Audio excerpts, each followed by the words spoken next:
all the other human beings, most of them, they are blindly following their parents. The Christian, he is a Christian because father is a Christian. The person is a Hindu because father is a Hindu. Most of the Muslims are Muslims because their fathers are Muslim.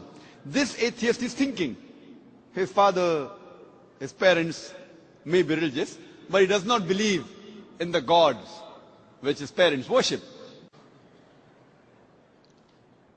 Most of the atheists, we realize, have become atheists because they believe in science and technology. These people think that science is advanced so much, we don't require any scripture, we don't require any religion, etc. The first question I ask to the atheist is that suppose there is an equipment, there is a machinery which no one in the world has ever seen before. If it's brought in front of you, if it's brought in front of the atheist, and if we ask the question to him, that who will be the first person who will be able to tell you the mechanism of this machinery or this object, what can be his reply? What can he reply? Suppose a machinery who no one in the world has seen, if it's brought in front of the atheist, and he's asked the question, who will be the first person who will tell you the mechanism of this machinery or object? The reply the atheist will give you is the first person who will tell you the mechanism is the manufacturer.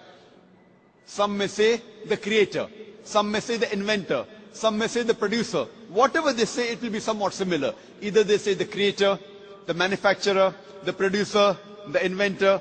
It will be somewhat similar. Just keep it at the back of your mind. Then ask him the next question. That how did our universe come into existence? So the atheist will tell us that initially there was a primary nebula. Then there was a big bang. There was a secondary separation which gave rise to galaxies, the sun, the moon, and the earth on which we live. This we call as a big bang. When did you come to know about this creation of the universe? So he will tell you, about 30-40 years back, the scientists that discovered this. You ask him the question, but what you're talking about the Big Bang is already mentioned in the Quran, in Surah Anbiya, chapter number 21, verse number 30, which says, Avalam yaral lazina kafaru. Do not the unbelievers see, Anna samawati wal arda, kanat ratkan fataqnahuma, that the heavens and the earth were joined together and we clove them asunder. What you're talking about the Big Bang is already mentioned in the Quran 1400 years ago. Who could have mentioned that? So the atheist will say, maybe it's a fluke. No problem. Don't argue with him. You continue. The light of the moon, is it its own light or reflected light? So the atheist will tell us that previously we thought the moon has its own light.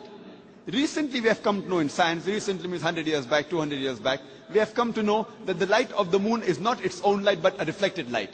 The Quran mentions 1400 years ago in Surah Furqan, chapter number 25, verse number 61, that blessed is he who had placed the constellation in the sky and placed therein a lamp, a sun, having its own light, and moon having reflected light or borrowed light. The Arabic word used for moonlight in the Quran is munir or nur, meaning reflected light or borrowed light. Who could have mentioned in the Quran 1400 years ago that the light of the moon is not its own light but reflected light, which we have come to know recently? The atheist may say, your Prophet Muhammad, peace be upon him, maybe he was an intelligent man. Don't argue with him. Continue. The world that we live on, what's the shape of this earth on which we live? The atheist will tell you, it is spherical. When did we come to know?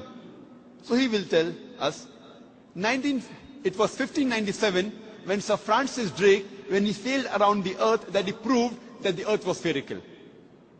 But the Quran says 1400 years ago, in Surah Naziyat, chapter number 79, verse number 30, Wal arda ba'da zalika dahaha.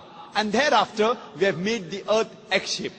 The Arabic word dahaha, one of its meaning is the earth is an expanse. The other meaning is derived from the Arabic word duya, which means an egg. And it doesn't refer to a normal egg. It refers to the egg of an ostrich. And we know the world is not completely round like a ball, but it is geospherical in shape. It is starting from the pole. And if you analyze the shape of the egg of an ostrich, that too is geospherical in shape. Who could have mentioned 1400 years ago that the shape of the earth is geospherical? Again, the atheist may say, you know, your prophet, maybe he super intelligent. Don't argue with him. You can continue. When I was in school, I had learned that the sun was stationary.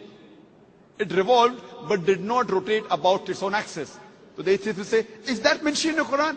I say, no, that is what I learned in school.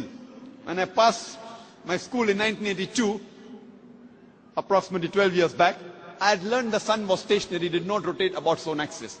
But the Quran says in Surah Anbiya, chapter number 21, verse number 33, Huwa allazi khalaqa al-layla wan-nahara. It is Allah who has created the night and the day. Wash-shamsa wal-qamar, the sun and the moon. Kullun fi falaki yasbahun, each one traveling in orbit with its own motion. So the Quran says that besides the sun revolving, it even rotates about its own axis.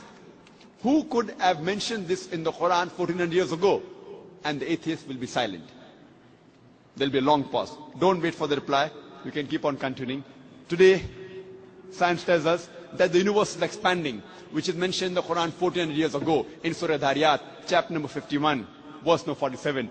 The Quran speaks about the water cycle which we learned in school.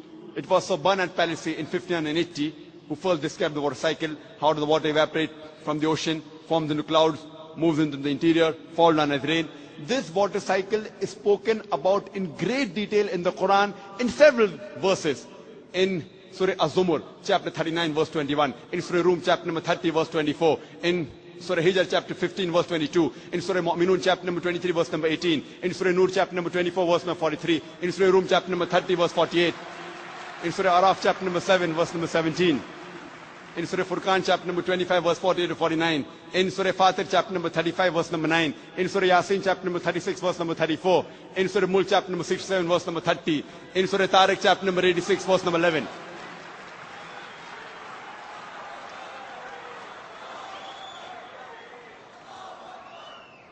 There are hundreds of verses in the Quran which only speak about the water cycle, which science has discovered recently.